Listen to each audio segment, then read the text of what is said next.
Ayan guys, handa na naman siya. Nakapagluto na naman po kami ng isda, pritong isda po.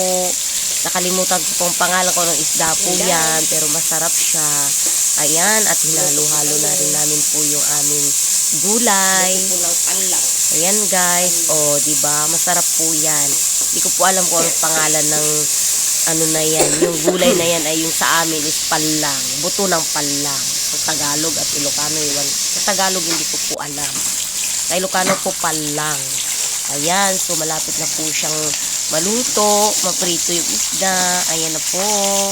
Medyo pula-pula na siya. Yum, yum, yum. Yummy, yum. O, ayan na guys. Tapos na po siyang naluto yung 3 piraso. O, diba?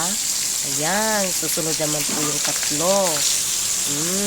Habang luto na naman yung aming gulay. Oh, sarap.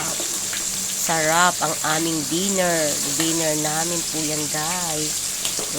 Yummy, yummy, yummy. Yummy, yummy. Isda lang talagang malakas. Oh, di ba? Sarap niyan, lalo na yung ulo. Sarap, sarap. Crispy, crispy. Naman.